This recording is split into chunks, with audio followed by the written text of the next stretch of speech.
tenemos a una invitada cuya presencia es un verdadero acto de generosidad y valentía. Ha aceptado la invitación al plató del proyecto Multicultimed para reflexionar sobre la salud, el cuidado y la humanidad. Su testimonio promete ser profundamente inspirador y lleno de sensibilidad. Laura, buenos días. Gracias por estar aquí. Gracias a ti por invitarme. Por compartir tu tiempo con nosotros, por Encantada. compartir tu historia. Preséntate, por favor. Bueno, yo soy... Y dinos a qué te dedicas. Vale, soy enfermera, soy Laura Martínez. Trabajo en el Hospital Virgen de la Risaca, pero además también soy profesora asociada de la Universidad de Murcia. Y mi trabajo estos últimos 23 años se ha vinculado al servicio de cirugía. Yo he trabajado siempre en cirugía, pese a que antes de empezar en la Risaca yo estuve 3 años en el servicio de urgencias, en la SUAP, en el SUAP. Entonces, eso me dio también una visión especial de la calle, ¿no? De lo que ocurre cuando te llaman de una urgencia y apareces con la ambulancia con un maletín que llevas lo que llevas y que tienes que solucionar. Entonces eso también me dio mucha experiencia. Pero los últimos 23 años he trabajado aquí en la Risaca, que todo el mundo me dice, ¿23 años en el mismo sitio? Pues sí, 23 años porque yo estoy enamorada de mi trabajo y trabajo en cirugía en la unidad de trasplante, sobre todo trasplante hepático. He trabajado con todos los órganos, pero sobre todo trasplante hepático y donación de órganos. Tú, aparte de enfermera, eres investigadora. Soy antropóloga. Presume. Y soy investigadora. Soy investigadora. Yo digo siempre que a mí me picó el gusanillo de la investigación, que lo llevo en los genes y no me lo puedo quitar. Y yo diría segundo minuto, estoy haciéndome preguntas de por qué esto así, por qué no pasa así, por qué no lo podemos mejorar, por qué no lo podemos cambiar, esto ya está obsoleto y ahí voy. Entonces se me van ocurriendo ideas y lo bueno que yo considero que tengo es que a mí no me importa trabajar con médicos, con enfermeros, con biólogos, con bioquímicos, con veterinarios, con quien sea que le apetezca aprender y crecer. ¿De dónde te ha salido este afán? Pues este gusanillo, esta semilla. ¿Quién ha plantado esta semilla de ser pues mira, investigadora? La verdad, voy a decir la verdad. Cuando yo era muy pequeña, mi padre nos llevaba al campo porque a él le encantan las plantas y las setas, a diferenciar qué tipo de planta era. Y entonces nos examinaba un poco y nos decía, ¿esto qué es? ¿Esto es venenoso o no es venenoso? Y entonces me llamó la atención. Es verdad que mi hermano ha seguido esa estirpe y es ingeniero agrónomo con plantas, virus de planta y todo eso, pero yo me dediqué más a la salud. ¿Que despierta tu curiosidad? Sí, porque fíjate, yo no entré de primera vez en enfermería y entonces tuve que hacer un grado superior de técnico de laboratorio. Y la gente me decía, como que no había podido llegar a la universidad, qué pena que no has podido llegar, que te has quedado en un grado de FP, pero el grado de FP me enseñó muchísimo porque yo aprendí un montón. Yo estuve aquí haciendo las prácticas y conocí a una doctora, que es la doctora Majado, que es mi maestra, que los ratos que teníamos libres me llamaba a su laboratorio y me decía, mira, ven, mira en el laboratorio, mira en el microscopio, vente a mi laboratorio y mira en el microscopio. Y yo veía, me asomaba y decía, una leucemia mieloide linfática crónica, ¿no? Y entonces aprendí muchísimo de células. Y ahí empezó el gusanillo de las células y aprender y tal. Me apunté a enfermería y ya con enfermería pues lo subí a escala, lo desarrollé más y en vez de célula era persona, ¿no? Era persona. Y mi primer contrato en la Risaca, fíjate qué curiosidad. Fue un contrato que salió, buscaban un enfermero que trabajara en senotrasplante. Y yo no sabía ni qué era senotrasplante, buscando en internet qué era senotrasplante, y ponía pues trasplantes entre animales. Yo decía, ¿animales? Si yo no he trabajado con animales. ¿Tú participaste en aquel estudio preclínico? Claro, sí. Ay, cuéntalo, qué interesante. Sí. Muy bien, el último lo hicimos en el 2005. Y claro, mi jefe Pablo Ramírez, que ahora es jefe de cirugía de la Risaca, Y del bajó, IMIP, y del nuestro IMIP, Instituto Murciano sí, efectivamente, de bajó a hablar Investigación con mi maestra Biosanitaria. Maruja y le dijo, oye, ¿tú conoces a esta tal Laura que se ha presentado a esta plaza, a esta beca? Era una beca de becaria chiquilla que cobraban poquísimo, ¿no? Y entonces todo el mundo me decía, ¿por qué no trabajas de enfermera? Que los enfermeros ganan súper bien y tú vas a trabajar. Y es que me llama mucho más la atención y quiero más y veo más campo en aprender en este sitio que trabajando de enfermera rutinaria en cualquier sitio de la región. Entonces Maruja le dio muy buenas referencias sobre mí, muy buenas referencias, y Pablo dijo, te quedas. Y ahí empecé, fíjate, empecé a la misma vez con senotrasplante y con un estudio de calidad de vida de la ONT a nivel nacional. Entonces, claro, yo no sabía nada de calidad de vida, ni de pacientes, ni de nada. Últimos meses se habla mucho de Sí. xenotrasplantes. Hay Sí. estudios. Sí, en octubre estuve en el Mundial de Senotrasplante, que fue en Génova, en Suiza, y en Genève. Y bueno, ahora ya hemos avanzado de aquella época a esta. Ya hay personas en Estados Unidos que llevan un corazón Sí. más de 6 meses puesto y Señor que están Bennett. vivos. Sí. Entonces, ahora están ahí los chinos, están presionando con los Apretando. riñones, y nosotros ya tenemos unos cerditos apalabrados para empezar. Vamos a pedir un proyecto Aquí para en empezar Murcia. de nuevo. Sí, sí, porque sería genial, ¿no? Tener una granja con el cerdito Modificado que es genéticamente. modificado, que es compatible contigo y que sabemos que va a funcionar. Y bueno, ahí estamos trabajando con bioquímicos, ingenieros genéticos y todo para hacerlo realidad. La Qué verdad es interesante. que estaría genial. No todos los países investigan, ¿no? No, muy pocos países. Muy pocos países. Muy pocos hacen, países. El corazón, ten en cuenta que es un músculo que hace boom boom, ¿no? Hablando sencillo, pero no tiene más complicación. Y el riñón es un filtro, no Sí. tiene más complicación que hacer bien todas las conexiones y que se active, tiene la parte de inmunología. Pero el hígado, ten en cuenta que hace más de 2.500 funciones. proteínas distintas, entonces Es complicado. es complicado que normalmente funciona muy bien, pero hay que afinar eso con el cerdo y el humano. Apasionante. Sí, la verdad es que sí. Sí, porque yo me convertí en la enfermera de los cerditos. Todo el mundo me tiene en el móvil como Laura, la enfermera de los cerditos, porque en los primeros años yo hacía todo lo que hace un enfermero, pero en el campo del senotrasplante, es decir, montar el quirófano, instrumentar, curar al paciente, que en este caso era un mono, hacerle pues todas las curas de las heridas, cogerle las vías, todo. La verdad es que aprendí muchísimo. Como de importante es el rol de enfermera. De hecho, fíjate, mi estancia, que todo el mundo cuando enseño el currículum dice, ¿te has ido de estancia? Yo me fui de estancia a Marsella a un primatario de 1.900 monos y aprendí. Enorme. No te puedes ni imaginar, no te puedes ni imaginar lo que aprendí. O sea, te saco sangre de donde haga falta. Fue muy divertido, porque era un primatario muy grande y había muchísimos investigadores, cada uno en su campo. Por ejemplo, habían unos del Instituto Pasteur de París que estudiaban la lateralidad del cerebro con monos, les metían tuberías con gominolas, pero que no llegaban a la gominola. Entonces veían si utilizaban más este lado o este lado, les ponían espejos, que ahí colaboré con ellos, y claro, no se reconocían porque todavía no tienen ese nivel de conocimiento. Entonces miraban al espejo y el reconocimiento facial de la persona, de reconocerte tú mismo. Qué interesante. Sí.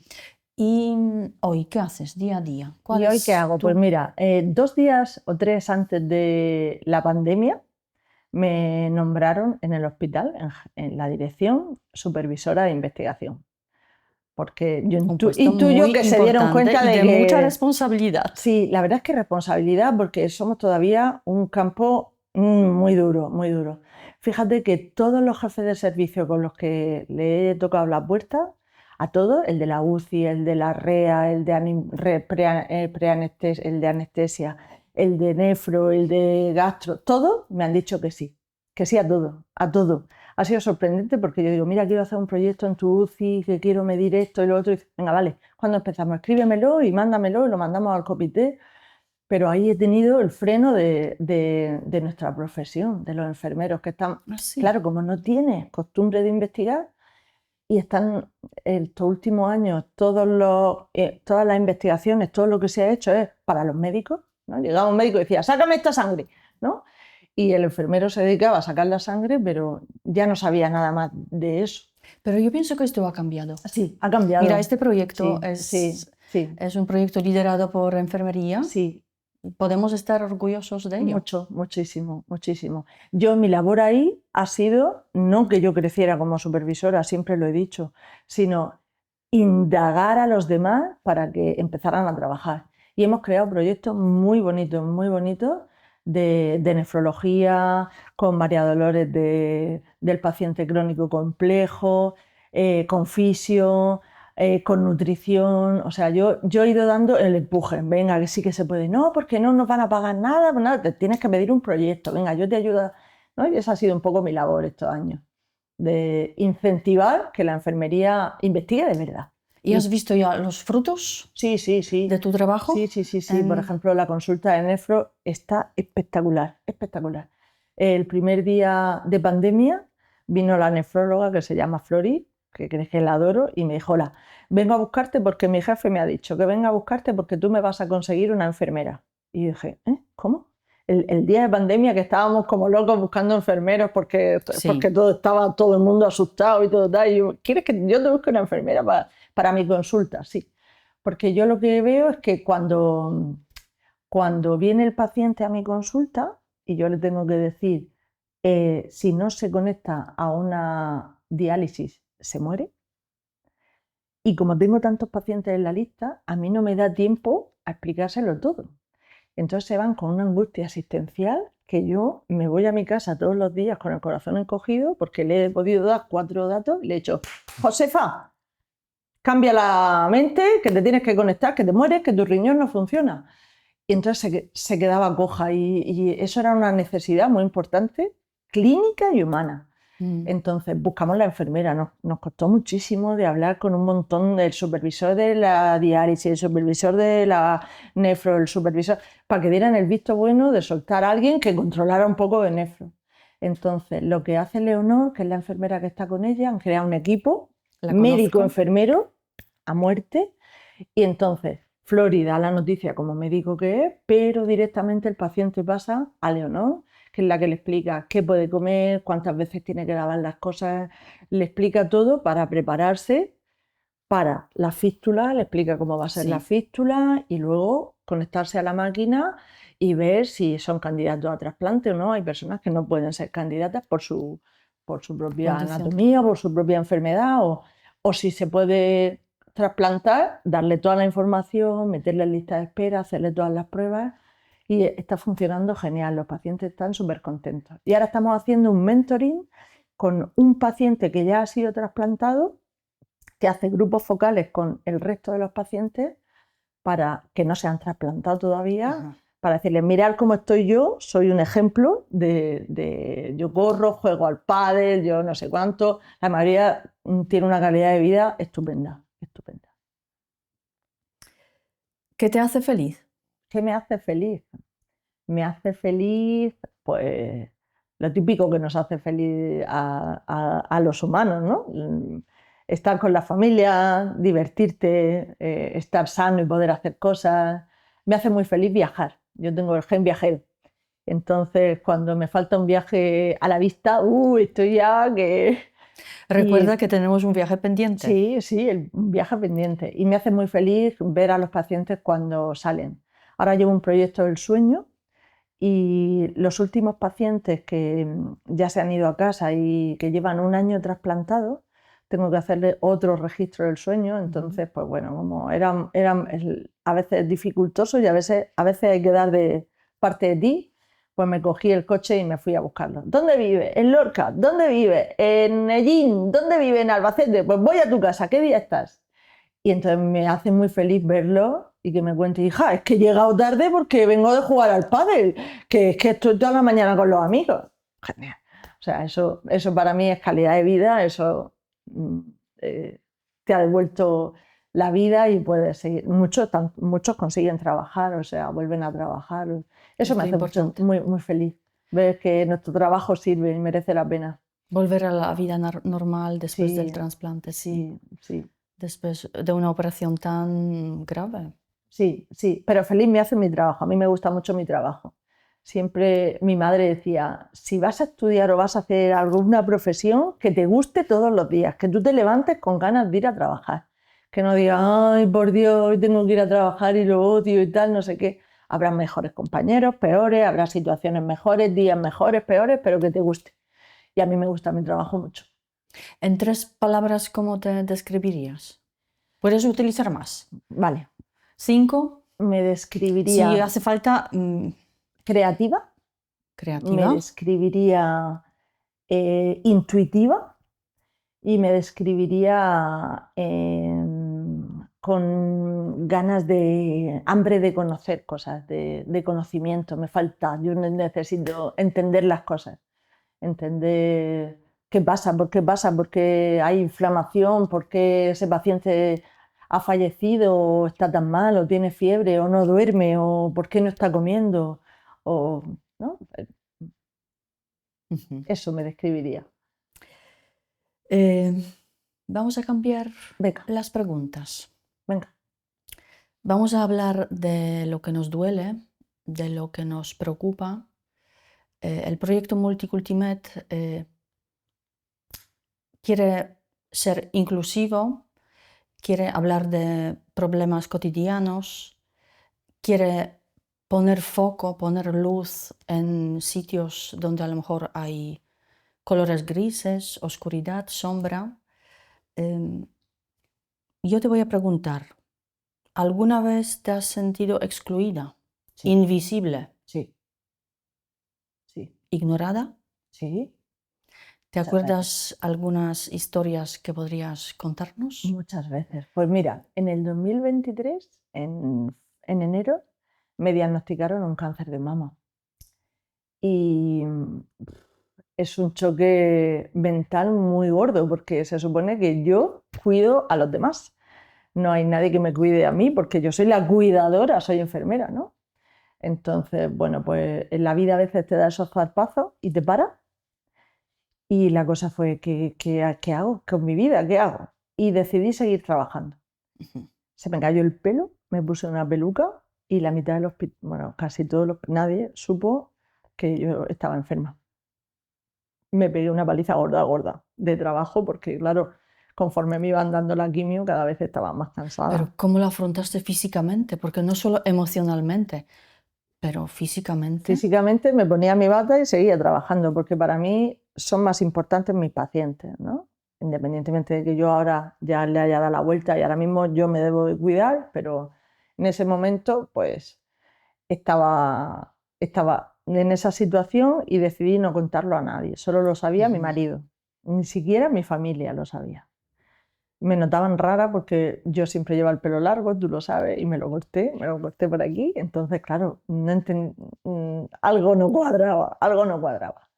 Pero fíjate, yo seguía trabajando hasta tal punto que en octubre, eso me pasó en enero, en octubre me fui a Brasil. Y me fui a Brasil bajo todo pronóstico a un congreso del sueño, de mi proyecto del sueño que Ujú. llevo ahora. Y no sabemos si fue la presión del avión, las horas de avión, no sabemos qué fue, pero cuando yo aterricé, yo ya no era Laura. Ya no era, no sé cómo pude salir del aeropuerto de Sao Paulo, porque iba sola, porque además iba con Guille, iba con mi marido, pero él venía de Miami, de otro congreso. Entonces yo volaba sola. Y conforme fueron pasando los días de Brasil, es verdad que llevábamos mucho trabajo, llevábamos muchas orales, yo Pero, llevaba mucho trabajo del proyecto, ¿qué sentías? ¿Qué no me sentías? acuerdo de nada, no me acuerdo de absolutamente nada.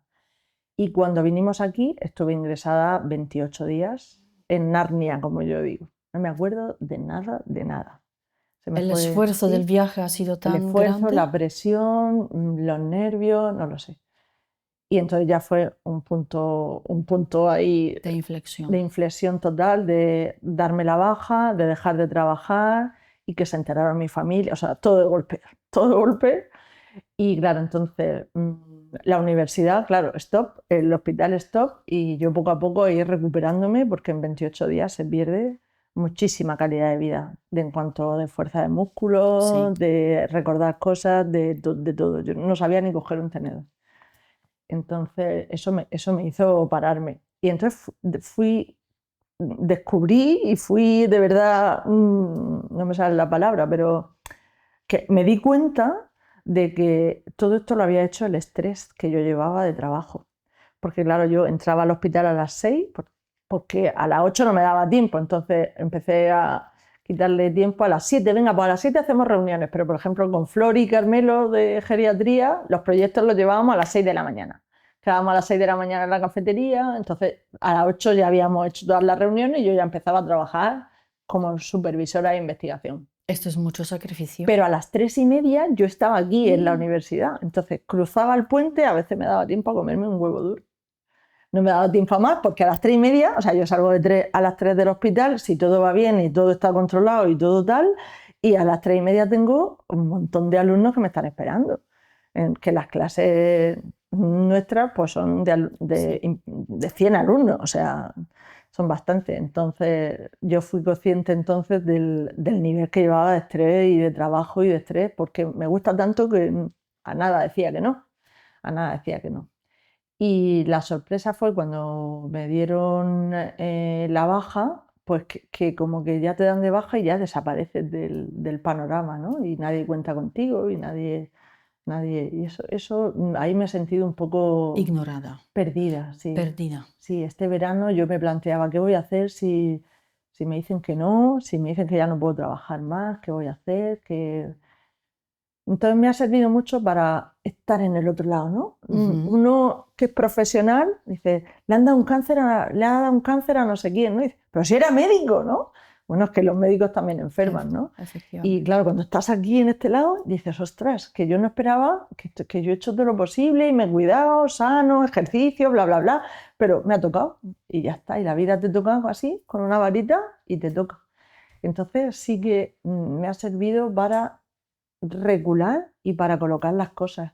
Colocar quiénes son mis amigos, colocar qué cosas son importantes, colocar cuáles son las primeras que hay que hacer y cuáles pueden esperar, viajar, es decir, lo que pueda viajar, aunque sea Albacete, soy feliz porque puedo salir y puedo andar y mientras que estoy dándome el tratamiento veo a compañeros que digo, madre mía, ¿cómo está esa señora? O sea, yo, gracias Señor, que yo estoy bien, que puedo andar, que todo. Entonces, bueno, la enfermedad ha sido ahí un parón que yo no sé dónde me destinará, porque quizá me pongo buena, el tratamiento funciona, me refiero, me sano del cáncer y puedo seguir trabajando, no lo sé. Es incertidumbre y hay que saber trabajar muy bien esa incertidumbre porque si no te come. ¿Y Te come. cómo lo trabajas? Pues ¿Qué te ayuda? es verdad que yo he trabajado mucho la muerte en un curso que hacemos en el hospital todos los años, que es un curso muy duro, tú lo has hecho conmigo, Sí. y es un curso muy duro, pero es verdad que yo llevo reciclaje año tras año, tras año, tras año, entonces a mí pues la muerte es una cosa más parte de la vida y cuando llegue, llegará. Y ya está, entonces no le doy tanta importancia como le podría dar a un paciente al uso, que diría, madre mía, me muero de cáncer, madre mía, ya voy por el cuarto tratamiento, madre mía, y la piel la llevo fatal y tal. Entonces, bueno, pues sobre todo me ha ayudado mucho el centrarme, el enfocar, el enfoque que le des. Si tú le das el enfoque de víctima, pobretica de mí, lo que me ha pasado, esto no es justo porque yo no me merezco esto porque yo soy enfermera y tal. Y no, ese no es el enfoque. Me ha tocado, puedo llorar y puedo patalear y puedo cagarme en lo que sea, ¿no? Perdón por la expresión, pero decido no hacer eso y decido todos los días para adelante, con lo que sea. Ahora llevo 12 tesis que no voy a dejar porque no puedo dejar a mis 12 alumnos cada uno a su nivel. Una acaba de parir, parió antes de ayer, otro se ha casado, pero vamos poco a poco, pero eso no lo voy a abandonar porque yo sé lo que es hacer una tesis y que sea muy larga y muy dura y muy tediosa, entonces yo no los voy a abandonar, estoy ahí con ellos. Todo el mundo me dice, tía, pero si ya estás de baja, ya descansa, tal. Digo, no puedo, tengo que seguir con ellos investigando. Llevar 12 tesis doctorales es un esfuerzo. Sí, pero también es un incentivo. Es un compromiso. Es un compromiso, es un Tienes incentivo. que dedicar tiempo, tienes Claro, que leer muchísimo. Sí, que me hace estar ahí al día, porque si no... Tienes que estar disponibles para tus doctorandos. Sí, fíjate, tengo una, se llama Fernanda y es de Ecuador. Dio 1000 vueltas porque nadie, entre comillas, la quería, porque ya estamos saturados de muchas tesis y hay profesores que prefieren dar clase en vez de llevar tesis, dirigir tesis, porque es un esfuerzo extra que además no recibimos ningún incentivo. Entonces, después de tocar 1000 puertas, tocó la mía. Y me dijo, mira, es que ningún profesor me quiere y entonces pues yo quiero hacer mi tesis, estoy en Ecuador, aquí es muy difícil. Y algunos compañeros míos la han hecho en Murcia y dicen que están muy contentos. Entonces estamos estudiando, un poco te lo voy a contar para que vean mi variedad de... Estamos estudiando la salutogénesis, la etiqueta salutogénesis en pueblos de la Amazonía, de Ecuador y de esa zona, ¿no? Entonces estamos trabajando con una tribu que se llama Soajar, que son de los que todavía viven en la selva en camas de palo y de cañas. Y entonces estamos midiendo qué consideran ellos salud y calidad de vida y qué es lo que hacen antes. ¿Van al centro de salud o van al chamán? No es el chamán, ellos lo llaman chamán, ¿no? Entonces la mayoría van primero al chamán, que prueba y que el hombre, la verdad es que por lo que me ha contado, de todas, son como colonias de esa misma tribu, son muy sinceros. Dice, mira, yo no te puedo curar, tienes que ir al centro de salud, a la medicina no tradicional, sino a la medicina moderna y que ellos te miren y te vean. Entonces, fíjate, estamos ahora analizando los resultados y uno de los resultados para ellos, fijaos qué diferencia de cultura, es que la guagua llega hasta, o sea, que pueden coger el autobús para ir a la ciudad. Para ellos eso es un punto muy importante de su calidad de vida.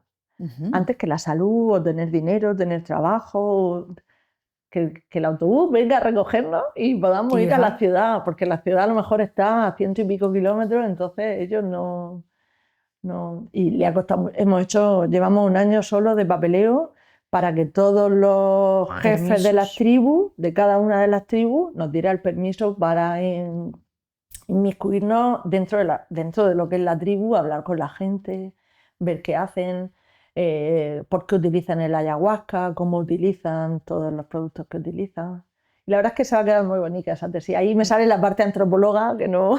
Me encantaría... Pero ella es enfermera y estamos comparando a ver por qué van al centro de salud o por qué no, o por qué hay gente que confía tanto en... Laura, ¿dónde va a defender tu doctoranda la tesis? Pues no lo sé, lo estamos viendo porque a ella le gustaría visitar España. Ajá. Entonces yo le digo, hombre, cara tesis para venirte desde España, como están los vuelos de precio, la podemos hacer online porque desde la pandemia una de las cosas buenas que hemos sacado es que se pueden hacer este tipo de cosas y que la tecnología avanza un montón. Sí. Pero yo si quiere venirse a España le abro las puertas y le enseño Murcia y le enseño lo que haga falta. Me encantaría participar. Ay, sí, la verdad me gustaría ir a ver la defensa de sus tesis porque es un tema... Y no te extrañe que te haga del tribunal.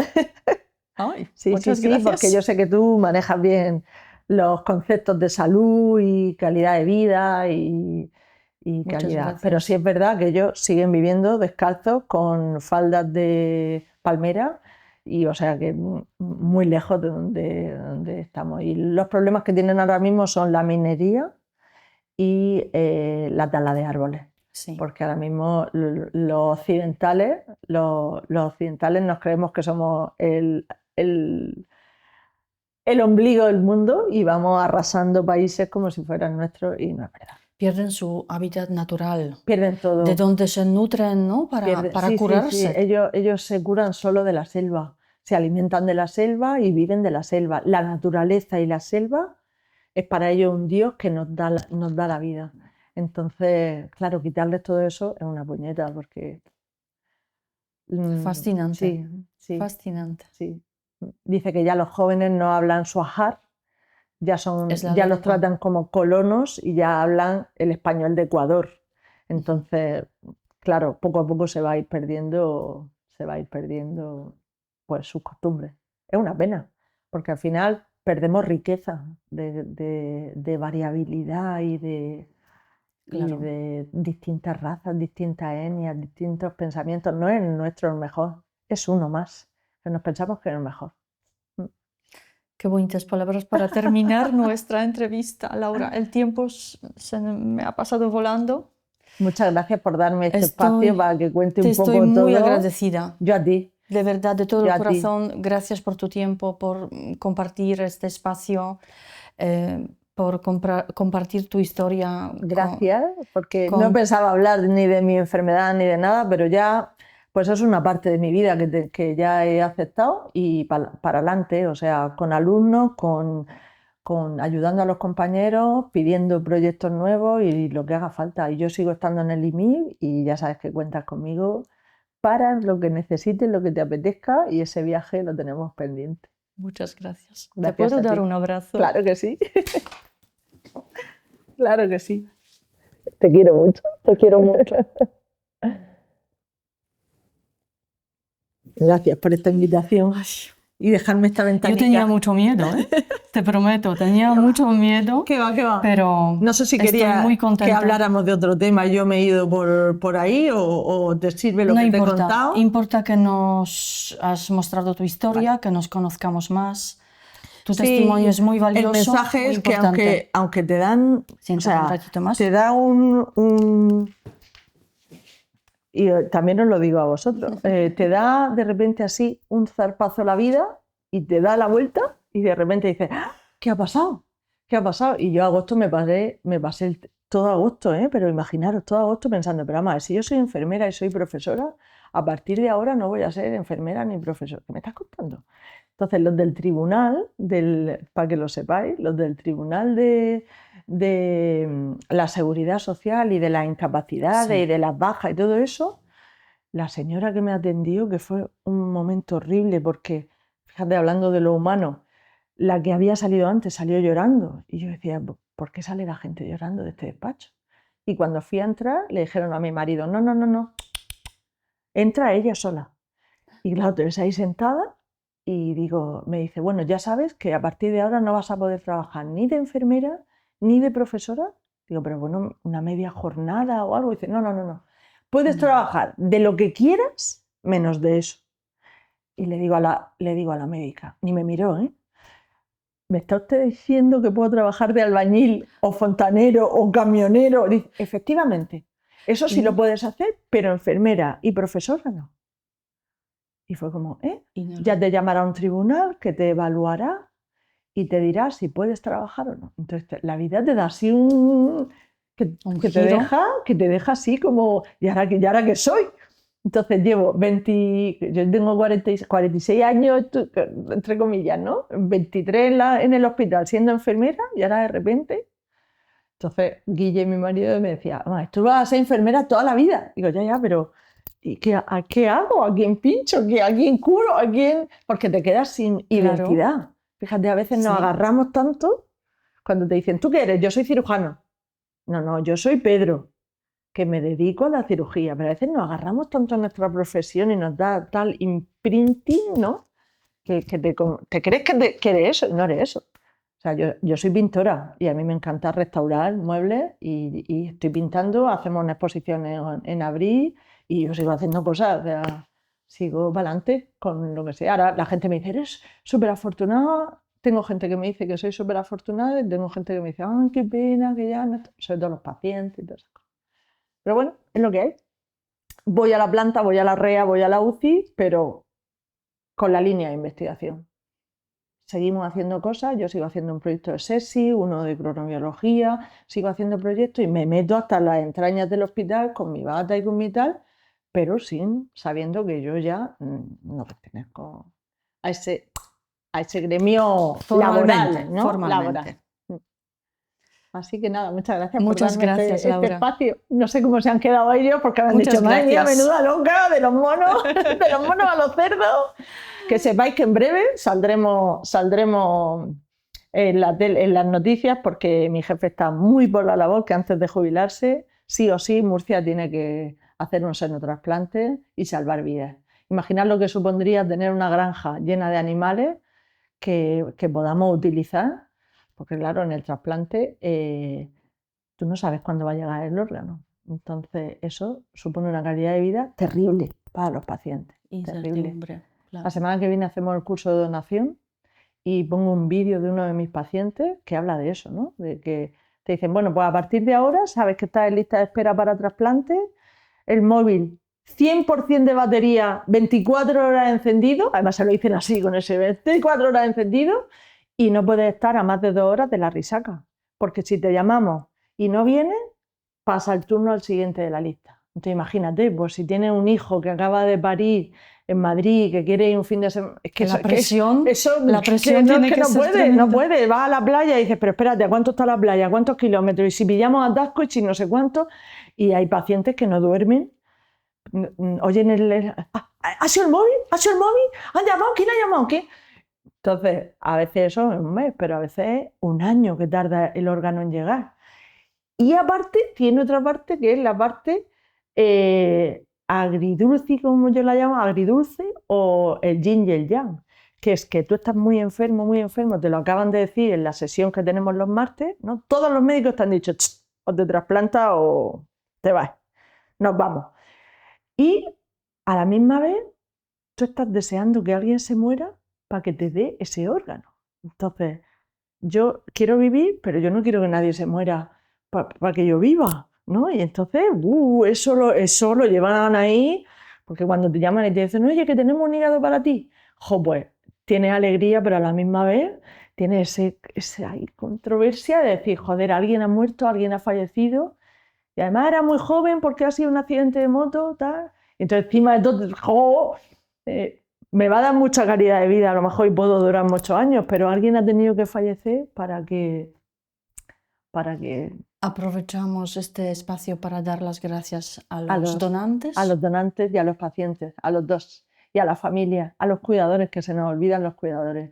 Y los cuidadores en general tienen que estar casi un mes con el paciente trasplantado en planta, porque lo tenemos muy bien protegido, porque está inmunodeprimido, y hacemos cambios muy esporádicos de familiares que cambian porque tienen que descansar, ducharse y esas cosas, pero a esos cuidadores, tela marinera, porque hay que llevarlo, sí. Y además son los acompañantes que tienen que animar, entonces a veces el susto, el miedo, la incertidumbre, todo junto, una mezcla de todo. Muchas gracias. Muchas gracias, no me entretengo más y nada, encantada de conoceros.